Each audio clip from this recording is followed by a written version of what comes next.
Es un honor para mí tener la oportunidad de estar en esta sala con ustedes, moderando este panel de expertos y de profesionales sobre un tema para mí esencial, muy importante, que es el tema del crecimiento ordenado, atendiendo a todos los segmentos de la población, es decir, un crecimiento planificado y al mismo tiempo inclusivo. Creo que esto es un desafío en toda América Latina, pero muy particularmente en México. Tengo que comenzar un poco justificando el porqué de mi interés y el hecho de que me invitaran a participar en este evento. He tenido en los últimos años la oportunidad de conocer y trabajar en su gran país, fundamentalmente, además, desde una perspectiva que me ha abierto bastantes puertas para hacerme una idea de la situación del México actual, en el sentido de que hemos colaborado en distintos proyectos del Banco Interamericano de Desarrollo, bien para promover planificación a largo plazo, por ejemplo, en el estado de Campeche, recientemente, asociada a proyectos concretos de inversión y dentro de los programas de presupuestos orientados a resultados, que es una experiencia muy interesante que valdría la pena importar en España, porque también en España necesitamos que los presupuestos públicos estén orientados a resultados y estén evaluados desde las consecuencias de su implementación, las externalidades positivas y negativas que pueden generar esos proyectos. Y luego también dentro de la iniciativa de ciudades sostenibles que ha desarrollado desde hace tiempo también esta institución, con Banobras como socio, como partner en México, y donde muchas ciudades han ido participando, ciudades medias del modelo de Jalapa, por decirles una emblemática que recientemente se ha incorporado a esta idea. Esto me ha dado una cierta visión que me parece que está muy bien recogida en las sugerencias, ¿no?, de temática de este panel. Por ejemplo, nos importa mucho la reflexión en qué medida se ha ido avanzando en México desde la experiencia administrativa, pero también desde la experiencia legislativa, en los temas de planeación. Cada vez más los temas de planeación aparecen como asociados no a previsiones y regulaciones burocráticas, cuanto a la generación de escenarios inteligentes para poder calibrar las inversiones y las acciones con mayor profundidad y responsabilidad. El planeamiento cada vez más aparece no solo en el ámbito de la regulación de los derechos de propiedad, cuanto fundamentalmente en el aseguramiento de la armonía entre las distintas teclas de inversión que hay que tocar para tener éxito en la ciudad. En ese sentido, me preocupa particularmente varios temas. Hay uno que recorre toda América Latina y que particularmente en México me parece relevante, es el tema de los instrumentos, de las herramientas. ¿En qué medida creen ustedes, y les animo un poco a mencionar en sus ponencias, se ha avanzado en instrumentos que permitan conseguir un uso más eficiente del suelo, pero diría sobre todo el tema de asegurar un correcto reparto de beneficios y cargas derivados de la previsión urbanística? Este es un tema y una asignatura pendiente en todo el continente que me parece que tiene particular relevancia en México. Es decir, cuando se están planteando proyectos de cierta envergadura que van a tener repercusión en el conjunto de la ciudad, la pregunta que surge es: ¿hay instrumentos legales, instrumentos en la práctica de la planificación que permitan que los beneficios de ese proyecto y las cargas, los costes, se repartan adecuadamente? Y que incluso la propia Administración pueda participar en los beneficios de este proyecto y comprometerse también en las acciones que a ella le correspondan, sobre todo de infraestructura en este tipo de proyectos. Ese sería un tema, a mi juicio, como marco en relación con el planeamiento. El otro podría ser en relación con la vivienda. Tenemos una historia larguísima, ¿no?, de la vivienda en México, sobre todo desde el ámbito de la vivienda social, y es uno de los estados más comprometidos en promover desde hace ya décadas iniciativas masivas de vivienda dirigida a los segmentos de menores ingresos de la población.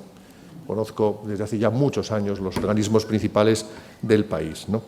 Pero el planteamiento es, ¿creen que ha llegado el momento de reunir estas políticas orientadas a la vivienda, a la adquisición de vivienda, al mejor alojamiento de la población, con las políticas más integrales urbanas, es decir, el momento en que la vivienda se encuentra con el transporte masivo, con la infraestructura, con los servicios básicos de una sociedad avanzada, me refiero empezando por la educación, la salud, etcétera, ¿no? ¿Creen que se ha avanzado en ese punto? ¿Qué, respuestas deberían darse para integrar mejor las iniciativas de creación de vivienda con las iniciativas de creación de ciudad? Finalmente, está el tema de los segmentos de la vivienda. El sector de la vivienda es extremadamente complejo. En toda América Latina nos encontramos ante la dualidad de un mercado formal y un mercado informal y de los intentos de reducir la robustez del mercado informal, del mercado precario, justamente fortaleciendo el mercado formal de iniciativa privada, pero incluso una iniciativa alternativa desde el ámbito público. La cuestión un poco que se plantea en el caso de la política de vivienda en concreto, del cual algunos de ustedes son grandes expertos, es en qué medida está bien orientada la política de vivienda justamente para atender a cada uno de esos segmentos de demanda tan diferentemente estructurados o diferenciados, ¿no? La demanda solvente, la demanda precaria, la demanda de las personas o de las familias que están pasando de la precariedad a la clase media, etcétera, ¿no? Estos temas, marco urbanístico, en qué medida la política de vivienda se puede sintonizar mejor, integrar mejor con la política de ciudad y con la política de infraestructuras y de equipamientos, y finalmente la orientación en clave de demanda de la política de vivienda, me parece que ya de por sí nos daría para un panel que duraría todo el día, ¿no? No tenemos ese privilegio de tener tanta disponibilidad de tiempo, pero creo que se pueden, a través de las intervenciones de los diferentes panelistas, tener una visión complementaria de cada uno de ellos. Como se ha señalado, se trata de expertos en la regulación, como Jesús Alcántara, de la tenencia de la tierra, o en la promoción de vivienda, como Fernando Abusadid, o en temas incluso como Guillermo Jaime, de la vivienda sustentable, o Alejandro Vargas, de los temas de la vivienda de mayor densidad. Otro tema también estrella, ¿no? La vivienda sostenible, etcétera, pero otro tema estrella que diría en toda América Latina, ¿no? Cómo pasar de un modelo urbano enormemente costoso de mantener por su bajísima densidad y gran consumo de superficie y, por tanto, de infraestructuras lineales, empezando por las calles y el transporte y acabando por las infraestructuras de abastecimiento y energía, a un modelo más denso, un modelo en ese sentido también alternativo en cuanto a tipología arquitectónica. Pues bien, esto es la introducción, que no debía ser más larga. Si les parece, un poco en el orden que se nos propuso en el propio panel, daría en principio la palabra a don Jesús Alcántara, rogándole que hicieran cada uno de ellos una intervención no más allá de 10 minutos. Eso nos permitiría que luego cada uno, si incluso puede ser menos, 5 o 8 minutos sería óptimo. Eso permitiría que pudieran tener entre ustedes una pequeña réplica que yo mismo podría suscitar, planteándoles preguntas en función de su intervención, y concluir abriendo el debate a toda la sala, de tal manera que cualquiera de ustedes que tenga una inquietud la pueda plantear al panel. Pues muchas gracias y adelante, don Jesús. Muchas gracias, buenas tardes. Creo que ha sido una exposición muy amplia, el que conoces México y obviamente en base seguramente a los estudios, te has dado cuenta que últimamente en este gobierno, el señor presidente de la República, en esa alineación que se da precisamente de atender el tema de la gestión del suelo y de la vivienda, pues se alinean los organismos nacionales de vivienda en una primera gran reforma, que es precisamente la creación de la SEDATU, la Secretaría de Desarrollo Agrario, Territorial y Urbano, y esto ha permitido una coordinación, reitero, entre sí los organismos de vivienda, pero también esa conjunción y esas sinergias con la gente, los inmobiliarios, los empresarios que se dedican a este ramo, y en el ámbito gubernamental, pues la coordinación entre el gobierno federal, el gobierno de los gobiernos estatales y los gobiernos municipales. En otro orden de ideas, comentarte que en México, por ejemplo, un tanto en el comentario y en la pregunta de la planeación y regulación urbana mexicana, creo que algo que se ha analizado y de acuerdo a los datos que se tienen por parte del INEGI, a partir de encuestas y de muestreos, pues se tiene calculado que en la población actual en México, que prácticamente son 120 millones de habitantes, poco más del 70% viven en las zonas urbanas. Y esto hace que se tenga la migración de las zonas rurales a las zonas urbanas, pues demanda del suelo. Y se está previendo que para 2030 prácticamente México pueda tener una población de 140 millones de habitantes y que de estos más del 81% esté en zonas urbanas. Esto hace entonces que se tenga una mayor demanda de suelo y a esta mayor demanda de suelo se está a través de lo que se tiene en México, que es la Comisión para la Regulación de la Tenencia de la Tierra, una transformación en el Instituto Nacional del Suelo que permite exactamente generar las mejores condiciones en la constitución de reservas territoriales para que este suelo pueda ser el mejor, el más apto para el desarrollo.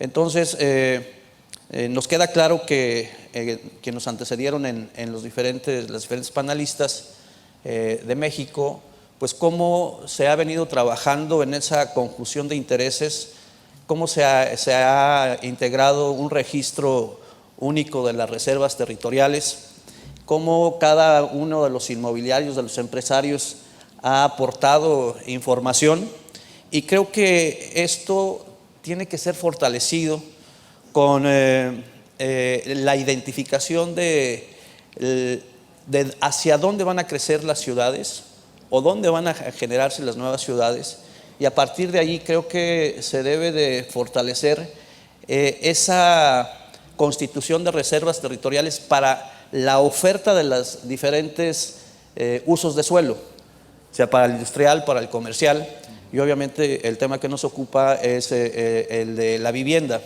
y la vivienda en sus diferentes tipos, en sus diferentes modalidades. Y nos queda claro que como gobierno no debemos de perder el aspecto social, donde podamos ir limitando en la medida de lo posible esos crecimientos irregulares, ofertando tierra, ofertando suelo servido, suelo a través de macrolotes para los desarrolladores, pero también en lotes con servicios para quienes de alguna manera lo puedan solicitar, evitando así esos crecimientos irregulares donde la gente, pues sin infraestructuras y sin servicios, se genera un mayor problema, porque los gobiernos ni tienen la capacidad para las infraestructuras ni para los servicios. Es así que creemos que estas ofertas de suelo puedan ocupar un lugar preponderante en lo que es la política nacional de desarrollo urbano en México. Estas reservas territoriales también puedan servir para la redensificación de las ciudades. Creo que es un tema que se ha abordado en lo que corresponde al ordenamiento o al orden territorial. En México, como en otros países, pues tenemos lugares que están en zonas de riesgo, vivienda que está en zonas de riesgo, y bueno, ¿cómo vamos a reorientar ese crecimiento? ¿Cómo vas a hacer esas reubicaciones? En fin, creo que lo que se está buscando también es no perdiendo ese aspecto social, pero sí esa conjugación de sinergias con los empresarios que les permita o que permita fortalecer esa certidumbre, esa confianza, para que se pueda dar una mayor oportunidad de inversión. Creo que esto tiene que ir muy aparejado a lo que, se tiene que fortalecer ese aparejamiento con los planes de desarrollo municipales, de acuerdo a una política pública federal que permita esa alineación y que sean proyectos, planes de desarrollo a mediano y a largo plazo, que permita esa certidumbre y esa confianza para que tanto los mexicanos como empresarios que tengan interés en invertir en México, pues se pueda ir fortaleciendo. Nos queda claro que la creación de la reserva para esta oferta de suelo tiene que ir muy consensada, sí en los estudios, en los planes de desarrollo, pero convenida con el sector privado, por supuesto, en una muy atinada coordinación entre los gobiernos o los diferentes segmentos o estatus de gobierno, tanto el federal, el estatal y los municipales, y que esta conlleve a una mayor oportunidad y, reitero, a una mayor confianza. Creo que en México algo que se está logrando es esta gran coordinación interinstitucional en un tema que nos ocupa mucho, que es la gestión del suelo. Y en una de las pláticas anteriores se decía, creo que fue Paloma quien lo comentaba, el de la participación del gobierno en la modernización de los registros públicos, pero también el fortalecimiento en la modernización de los catastros municipales, de tal manera que se permita una política pública para poder crear lo que es el inventario o fortalecer el inventario nacional del suelo, que exactamente pueda ubicar los diferentes, no obstante de los diferentes orígenes de propiedad que hay en México, que más del 50% es de origen social, a diferencia de otros países, pero no obstante a eso, creo que en esa identificación de ese inventario nacional del suelo se pueda generar exactamente como complemento a que en los estudios realizados, en los planes de desarrollo tanto del Estado como los municipales, permita exactamente esa gran identificación para generar esa oferta. Creo que para nosotros en México, reitero, la coordinación que se ha venido generando en el ámbito gubernamental, pero también con la iniciativa privada, ha permitido un avance muy importante en lo que es en el planeo y en la regularización del suelo. Ahora, en otro comentario que hacías es los instrumentos que han permitido eficientar ese uso de suelo, pues creo que sí tiene que ver en los beneficios y tiene que generarse esos proyectos en beneficios y cargas, tanto para el orden gubernamental, pero también como para el sector empresarial. Es así como creo yo que en esta gran alineación, en el tema de la gestión del suelo, se está fortaleciendo y esperemos más adelante consolidar los proyectos que permitan una mayor participación de la iniciativa privada en el desarrollo de México. Muy bien, pues muchísimas gracias. Además, a continuación, Fernando nos continuará ilustrando. Gracias, José María. Bueno, los saludo con afecto, José María, gracias por ser nuestro moderador en este evento y la invitación de el CIMA para este panel. Creo que en México han sucedido cosas de mucho interés. A partir que el presidente dicta la política pública de vivienda el 11 de febrero del 2013, uno de los principales planteamientos o puntualidades en este lanzamiento de política pública viene siendo la democratización del sector y el ordenamiento, y privilegiar lo cualitativo, siempre sin descuidar lo cuantitativo. Ya se ha hablado mucho en estos paneles del rumbo que lleva la industria, el rumbo que lleva el sector, pero creo que con estos tres conceptos, primero que nada el ordenamiento, es el qué hacer, el cómo hacerlo y en dónde hacerlo. La diversidad cultural que tiene nuestro país es muy grande, yo siempre lo he mencionado, a lo mejor el mole de Oaxaca y el mole de Puebla están juntos y saben diferentes, pues igual de la misma forma, creo que debemos de llevar a la gente a que habite la vivienda que nosotros otorgamos. Creo que dentro del privilegio de la compra de una casa, siempre debemos de considerar que es la compra más importante de la vida de cualquier ser humano, la adquisición de una casa con ese sólido patrimonio familiar y con ese techo. Creo que en esa formación del concepto de familia, de cultura, de relación con la sociedad, parte desde el momento que se compra la casa. Yo quiero, creo que ha sido muy claro, veníamos de un modelo agotado, de un modelo que estábamos creciendo con las ciudades de una forma muy ágil, con mucha y a lo mejor nosotros podemos dar agua, luz y drenaje, pero como bien decía Jesús, a la hora que el municipio entre en la participación del policía, del servicio de transporte, de la carta, de todos los servicios alternos, después de servicios básicos primarios, pues es muy difícil para los estados y municipios soportar esos crecimientos desordenados. Entonces creo que hemos ido avanzamos en unos polígonos de contención urbana. En el momento que se lanza, a los 6 meses, el 24 de junio del 2013, nos dictan las reglas de operación. Dentro de esas reglas de operación estaban los polígonos de contención urbana, las US, las famosas US, que va desde U1, U2 y U3. Entonces, y todas estas con beneficio tanto en el subsidio por parte de la CONAVI como en el financiamiento, o sea, dando mayor el beneficio. Entonces creo que ese orden también se ve reflejado. Disculpen porque ando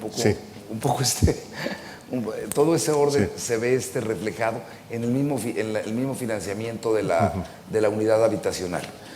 Creo que ese gran desempeño que ha mostrado el sector, tanto en el cierre del 2013 como en el 2014, generando pues hoy somos el segundo sector en crecimiento económico en el país después de la industria automotriz de exportación, únicamente en el sector vivienda con un 7% dentro de la participación de la vivienda de producción en serio, vivienda de producción social, participando con un 7% del Producto Interno Bruto de México. Y somos una industria que vale 350,000 millones de pesos. Creo que es lo que... y dentro de esa democratización del sector, ¿a dónde vamos? Anteriormente teníamos 2 o 3 o 4 empresas que absorbían el 35 o el 40% de la producción. Hoy por hoy, esa democratización de sector se ve reflejada en riqueza. Nosotros impactamos en 37 ramas de la economía nacional, dentro de... impactamos y dejando una gran derrama en estados y municipios con esa generación de empleo que nosotros otorgamos. Refiriéndose que es el sector que agarra a la clase trabajadora de más bajo nivel. Entonces, creo que en el sentido de ir avanzando en riqueza poblacional, derrama económica, y somos una industria que dentro de ese orden absorbemos el 98.9% de los consumibles nacionales únicamente. Creo que tenemos muy pocos conceptos que también se consiguen, pero a lo mejor salen más de comprarlos al exterior. Ahorita que hablamos de esos instrumentos, surge el RENARET, que ese RENARET es el Registro Nacional de Reservas Territoriales, donde está la afiliación de toda la tierra que tienen los desarrolladores. Y con esto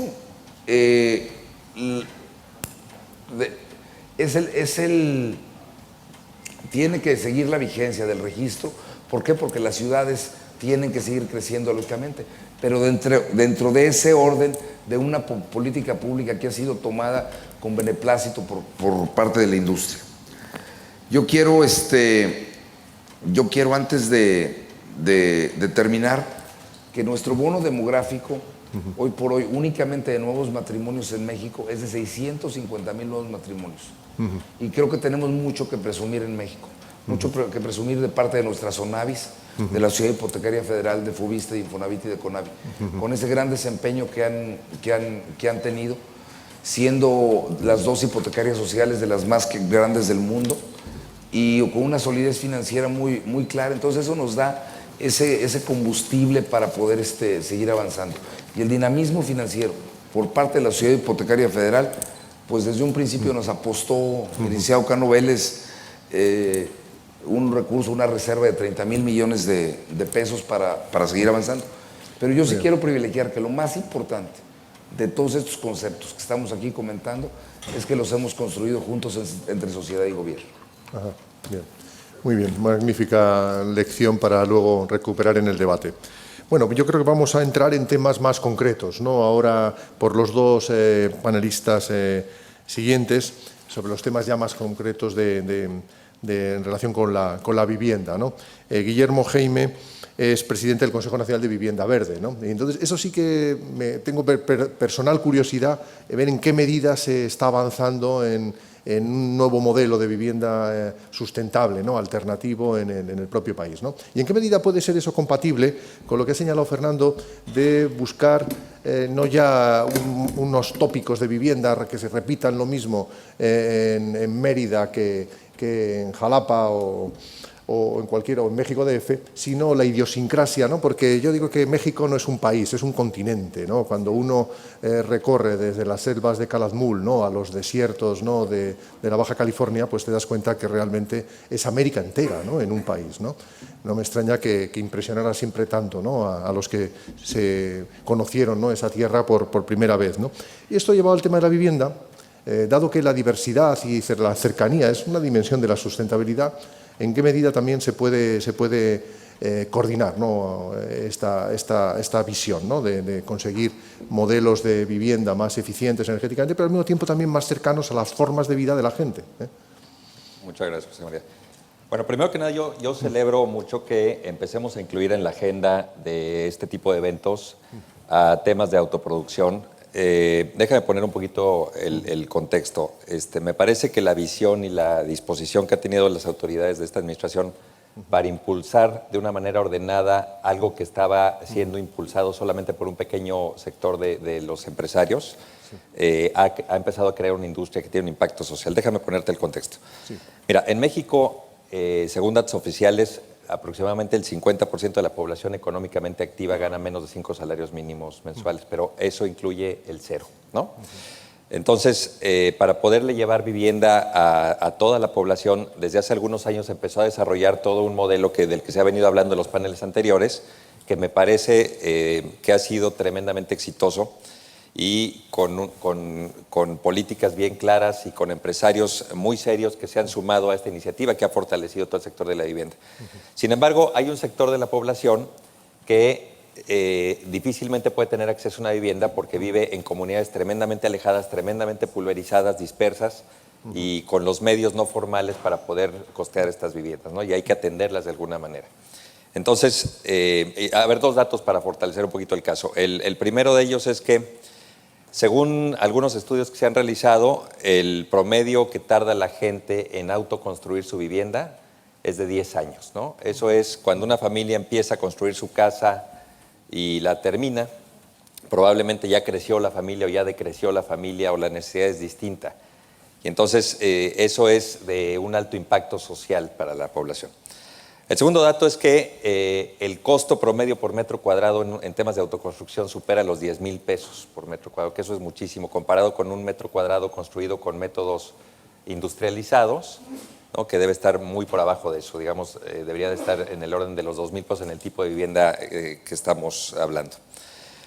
Estas dos cosas, sumadas a algunos datos un poco más sociales, por ejemplo, el gran momento para utilizar la vivienda es cuando se pone la losa. Antes la vivienda no sirve para nada en autoconstrucción, ¿no?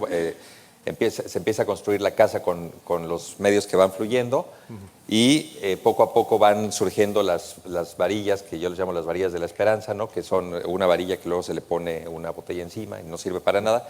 Y el gran momento es cuando se le pone la losa a la vivienda. El espacio de tiempo es muy amplio y entonces el uso real de estas viviendas es prácticamente nulo. Entonces, hace tiempo empezamos a ver cómo podíamos atender este modelo y empezar a industrializar lo que era muy difícil de industrializar, empezar a hacer una industria de eso. Y entendimos que para poder atender de manera eficiente la vivienda rural, había que pensar de manera distinta, había que pensar fuera de la caja. Y lo que hicimos fue empezarnos a ver más como empresas de logística, más allá que como empresas de vivienda, ¿no?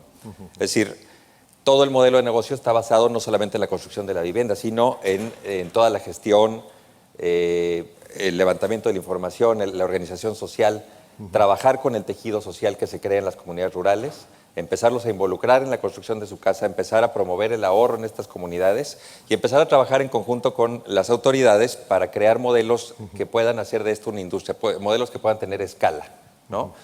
Y hay diferentes aproximaciones en esta industria. Hay algunos empresarios que han decidido meterse en esto como un tema meramente social, sin fines de lucro. Hay otros que han decidido hacer modelos que sean rentables para que la rentabilidad genere escalabilidad. Es decir, hay diferentes aproximaciones. Lo que sí es muy claro es que desde el punto de vista de la política pública se han creado mecanismos que han sido tremendamente poderosos y cada vez los hemos ido fortaleciendo de la mano con ellos para que podamos establecer políticas de financiamiento a los segmentos que no necesariamente pueden tomar un crédito con una garantía real hipotecaria, ¿no? Es decir, estoy hablando de microcréditos, se parecen más a un esquema de microcréditos al consumo, con garantías colaterales, a veces son créditos a la palabra. Es decir, es un esquema de ver este mecanismo crediticio completamente distinta a lo tradicional. Hicimos un modelo basado básicamente en 5 fuentes de pago. El primero de ellos es el subsidio federal del cual se habló en el primer panel, que se ha venido fortaleciendo, se ha venido organizando y me parece que es uno de los más importantes. El segundo de ellos es subsidios estatales. Los estados también tienen la voluntad de empezar a fortalecer, de empezar a ayudar y llevar vivienda a la población rural que no es atendida por la vivienda tradicional. Y también hay estados que suman el subsidio federal más el estatal. El tercero y más importante, sin temor a equivocarme, es el tema del crédito y quiero ahondar un poquito en él. El crédito complementa el subsidio federal como condición sine qua non y los tickets promedio del crédito deberán oscilar más o menos entre los $1,000 y los $6,000 para complementar el subsidio federal. Y repito, este crédito es un crédito visto desde una manera completamente distinta, desde el fondeo por parte de la banca de desarrollo hacia los intermediarios financieros no bancarios, pero ahora los intermediarios financieros bancarios se han sumado a esta iniciativa y han empezado a tener algunos mecanismos para llevar crédito a esta población. La cuarta fuente de pago es la filantropía. Efectivamente existe dinero filantrópico cada vez más importante, no solamente nacional, sino internacional. Y como hemos empezado a crear una industria formal, seria, legítima, hemos encontrado que haciendo un fundraising adecuado, algunos filántropos pueden complementar la parte del pago de esta vivienda para apoyar a las familias mexicanas a tener una vivienda en condiciones a las familias que viven en condiciones de pobreza patrimonial rural. Y por supuesto, la quinta es la aportación del beneficiario. Y esta aportación del beneficiario puede ser en especie, puede ser en mano de obra. Es más, cuando es en especie todavía fortalece más el modelo, porque los modelos que son mucho más sofisticados lo que incluyen es una organización social utilizando a la gente como mecanismo para la construcción de la vivienda misma, entrenada, siempre acompañada por profesionales de la construcción que les enseñan a hacer su vivienda entendiendo perfectamente bien que probablemente es la única casa que van a tener en su vida. Entonces no podemos fallar en la parte técnica, ¿no? Entonces ellos se involucran de manera muy importante, siempre acompañados por un profesional, ¿no? Al final lo que hemos logrado hacer es una industria que atiende un mercado gigantesco.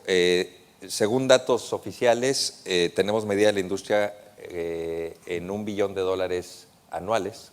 Es decir, la oportunidad, si lográramos atender la demanda completa, sería en los próximos 10 años de $10 billones, lo cual abre las posibilidades para grandes capitales que se quieran meter a atender este mercado de una manera distinta, ¿no? Es una industria que hoy solamente está atendida por un pequeño grupo de empresarios que le han empezado a entrar y apostar a este nicho, y es ahí en donde nos organizamos y formamos el Consejo Nacional de Vivienda Verde Sustentable, Convives. Y Convives es una organización que aglutina a básicamente 3 grandes ramas. Hay 3 eslabones de valor que tienen que convivir en perfecta armonía para que pueda existir una vivienda. La primera de ellas es el que produce los materiales de construcción o la tecnología de construcción, que es toda una industria alrededor de esto. Entonces lo que debemos es incentivar a todo aquel que hace materiales o tecnología de construcción a que voltee a ver este nicho y que empiece a fabricar o a tener la logística suficiente para poder llevar los materiales a la punta de la sierra en donde nosotros tenemos que trabajar. El segundo eslabón de valor es el que financia esta vivienda. También hay una industria alrededor y poco a poco se han ido sumando intermediarios financieros, repito, fondeados generalmente por la banca de desarrollo, que están creando mecanismos muy creativos para poder llevar financiamiento a estas familias que tienen que garantizar con métodos no tradicionales. Y el tercer eslabón de valor es el que construye la vivienda. Hacer una vivienda en la sierra, dispersa, no en serie, en comunidades de generalmente entre 25 y 50 familias que viven probablemente una a 500 metros de la otra y tal, tiene un grado de sofisticación que, si le logras entender, puedes llevar esto a ser un modelo rentable que a su vez produzca escala. Entonces lo que hicimos en Convives fue juntar estos 3 eslabones de valor y empezar a aglutinarnos para tener una sola ventanilla que tuviera interacción con las autoridades y poder tener una sola conversación para alinear esfuerzos. Y creemos firmemente que la alineación de esfuerzos, yo comparto totalmente el comentario de Fernando. A mí me parece que la suma entre lo político y lo público es la combinación perfecta para que esto pueda verdaderamente generar una industria de valor para atender a la vivienda como un todo, no solamente la parte, digamos, formal, sino también el mercado abierto. Muy bien, pues muchísimas gracias por la interesante reflexión. Y concluimos esta primera ronda del panel con Alejandro Vargas, que justamente trabaja como dirección general de Espavit en temas de redensificación urbana. Bien, bueno, voy a tratar de pasar de lo social y lo económico a lo arquitectónico y urbanístico, que creo que es lo que les interesa. Realmente el reto de México era cómo atender a una población que prácticamente el 85% de nuestra población económicamente activa está con ingresos inferiores a 500 euros por mes. Quiero irlo traduciendo a euros para que vean con qué ámbito nos enfrentamos. Y la única medida que nos daba para llegar a eso, hablo para atender a la gran población, hoy por hoy estamos haciendo viviendas cuyo valor mínimo ronda los 17,000, 18,000 euros. Partamos de ese contexto y veamos que la solución no era ni simple ni fácil. Entonces, ¿qué nos encontramos ahora? Que la cuota generacional que tenemos en este momento, la cuota generacional que tenemos en este momento, pues sigue creciendo. Es decir, tenemos todavía una demanda, ya no digamos la ya atendida, sino la de por atender, de prácticamente 20 millones de personas que van a estar ya sea necesitando un hogar, ya sea por temas de matrimonio, ya sea por temas de soltería, ya sea por temas de movilidad, y van a estar necesitando un hogar en el corto plazo. Bueno, todo esto, señores, pues nos lleva al hacer ciudad. Y algo muy importante que ya se dijo, y no quiero abundar en el tema, es que pues veníamos de una manera expansiva de hacer crecer las ciudades, donde podemos darnos una idea de que, por ejemplo, caso que conozco bien de mi región, en Puebla se crearon alrededor de 100,000 hogares. ¿Y qué fue lo que ocurrió? La mancha urbana creció 14 veces. Eso daba por consecuencia, pues vamos a decir, era un costo tan elevado, tan alto para las autoridades poder mantener ese crecimiento expansivo, que pues empezamos a ver ya los primeros fenómenos, ¿no? Donde ya no llegaba la autoridad, donde la infraestructura era escasa, donde nos topábamos con, pues ya la movilidad empezaba a ser muy deficiente. Y bueno, todo esto nos llevó a reflexionar, a pensar, y con el gobierno y de acuerdo con la Cámara, decir, oye, las ciudades no pueden seguir creciendo así, tenemos que hacer algo. Y fueron medidas muy drásticas, que por supuesto todos las sufrimos, algunas empresas más que las otras, por el tema de reservas territoriales, y pues llegamos al modelo que ahora tenemos, que es de contención de manchas urbanas, lo cual implica necesariamente una redensificación y por supuesto que ya implica una verticalidad. Y quiero ser enfático en el tema regional. Por supuesto, como bien decía Fernando, pues no es lo mismo saturar o hacer vivienda vertical en Puebla que tratar de hacerla en Mérida, donde a lo mejor estaríamos llevándonos al traste ya todo el paisaje urbano. Sin embargo, también tiene que ver con aprovechamiento de espacios. Entonces, bueno, aquí el punto es, y en lo que nos hemos dedicado mucho en mi empresa, es tratar de ir generando una saturación paulatina. Es decir, por los mismos costes que tenemos de producción, no nos podemos dar, yo no diría lujo, sino no podemos cumplir todavía con la necesidad de poner un elevador en vivienda, lo cual ya nos limita de entrada la altura de los edificios a no más de 5 niveles. Incluso en el DF están permitidos hasta de 6 niveles sin elevador. Entonces ahí ya empezamos a jugar con también lo que es traza urbana. ¿Qué es lo que ocurre con todos estos predios intraurbanos que están ociosos, especulativos? También a nuestra empresa nos tocó hace más de 10 o 12 años, pues poder demostrar que un costo de tierra alto se puede compensar para hacer vivienda barata, pues redensificando. ¿Esto qué quiere decir para términos de nosotros? Que si nosotros éramos capaces de irnos a vivienda vertical, pues lo que íbamos a lograr es poder atender a gente con vivienda en lugares muchísimo mejor ubicados, más cerca de los servicios, y por supuesto esto contribuye a la contención de la mancha urbana. Ahora, algo muy importante en esto de hacer ciudad, pues tiene que ver con los diferentes nichos que hay en la vivienda. Esto no quiere decir que no vayan prosperando los demás nichos. Aquí hay especialistas en vivienda media y residencial. Simplemente hablo del gran mercado masivo y lo que ha venido transformando nuestras ciudades.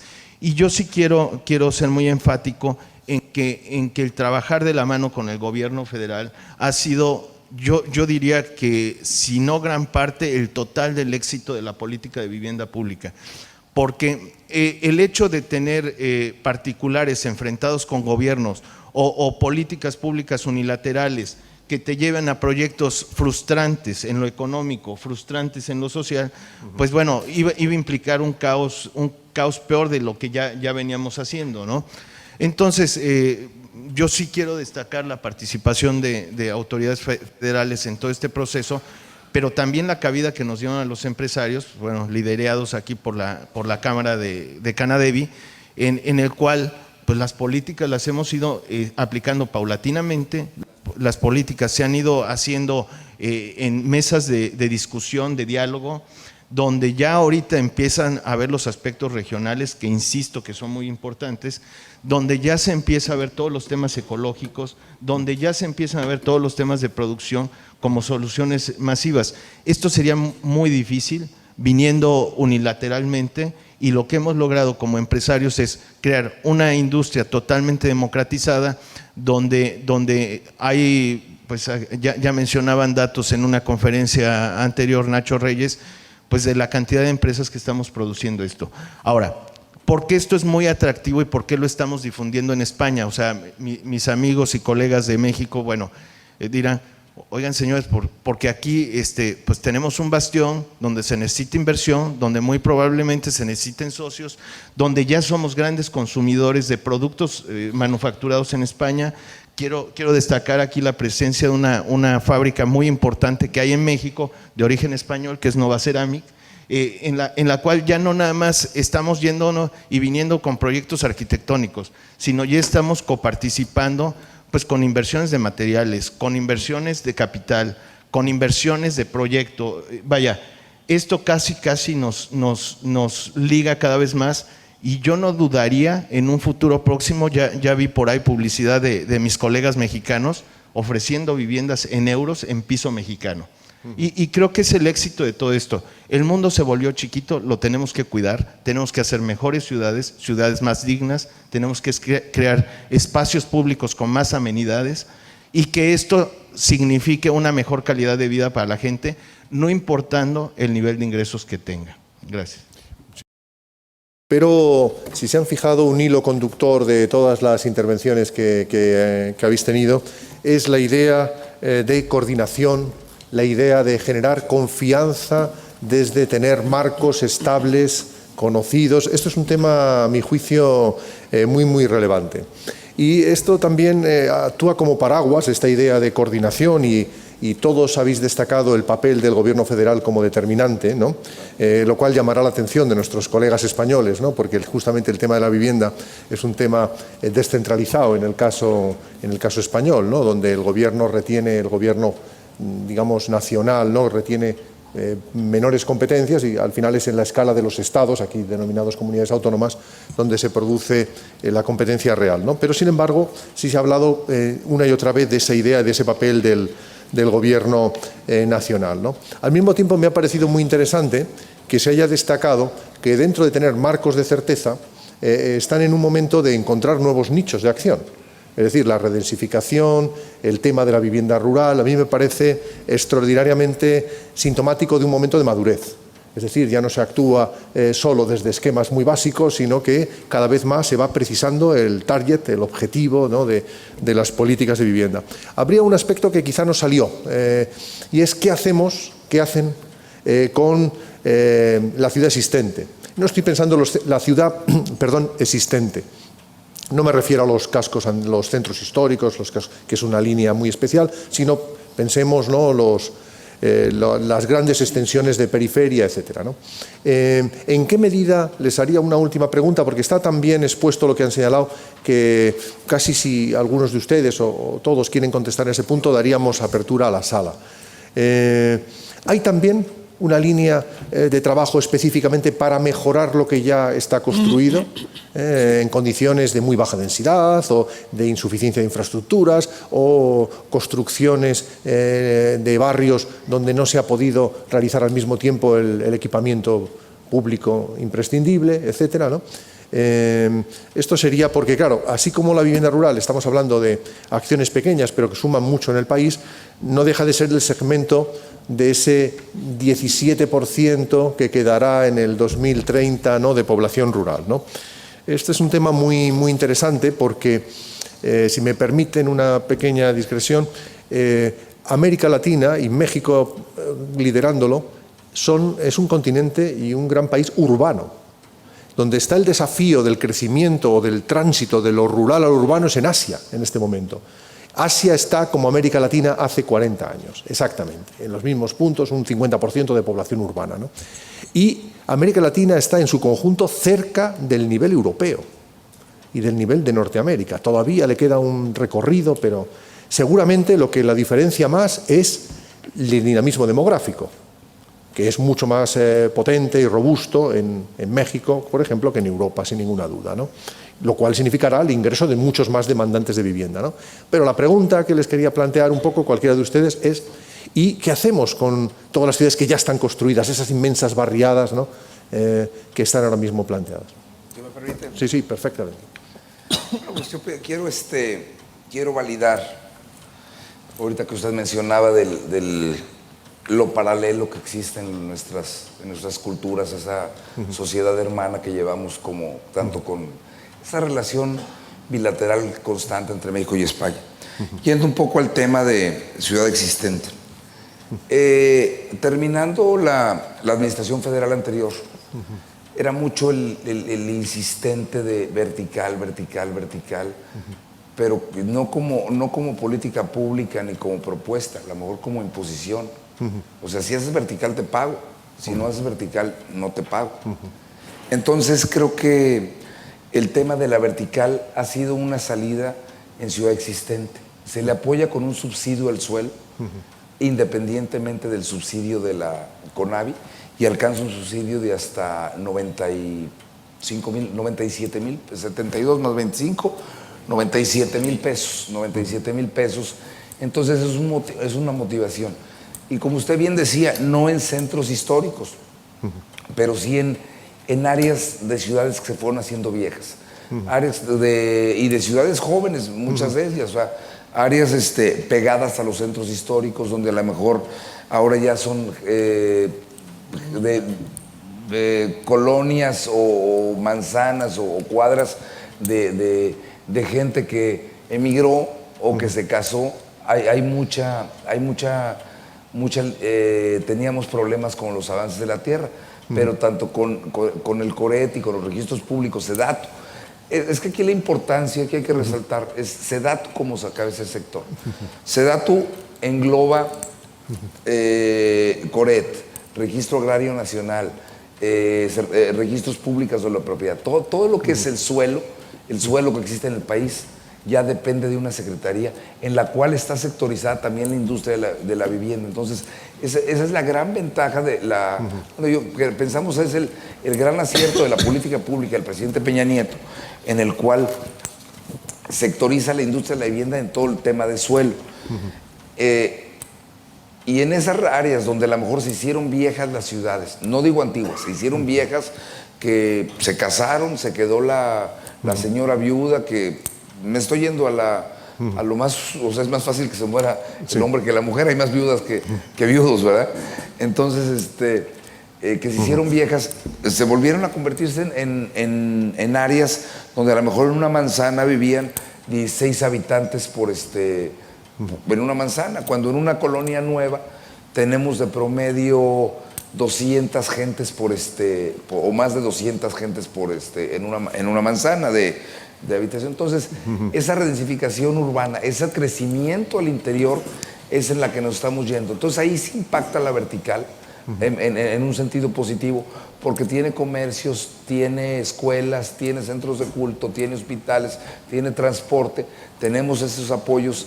Entonces, se promociona de una forma amigable, donde la gente dice, bueno, pues yo no voy a ir a un edificio que esté en la milpa, allá en la orilla, pero una vertical que esté aquí al interior de la ciudad, que le pongamos hemos tratado de arraigar, que la gente se arraigue, que tengan el sentido de la casa, con esas amenidades, con ese transporte, con todos los servicios primarios, secundarios y de convivencia. En México sucede una cosa que culturalmente, con el tamaño de nuestras ciudades como la Ciudad de México, muchas veces le apuestas más al cariño, al afecto con el vecino, que con la misma familia. ¿Por qué? Porque a lo mejor los tienes a una distancia de más de 2 horas o más de 3 horas y no los vas a ver. Entonces aquí lo que queremos es arraigar en barrio, que se arraigue la gente en barrio, que tengan ese orgullo. Y creo que con eso sucede a que tengamos más calidad en las hipotecas, que tengan más amor, más cariño por esa casa que nosotros les estamos otorgando. Ese es el sentido con el que vamos, tratando de aprovechar la ciudad existente, un crecimiento al interior en ese concepto. Por eso es el qué hacer, el cómo hacerlo y en dónde hacerlo. Muy bien. Muchísimas gracias a los 4, muchísimas gracias a ustedes por la asistencia, y mi agradecimiento también a la organización por el privilegio de haber compartido este tiempo con todos ustedes. Hasta pronto. Gracias, doctor.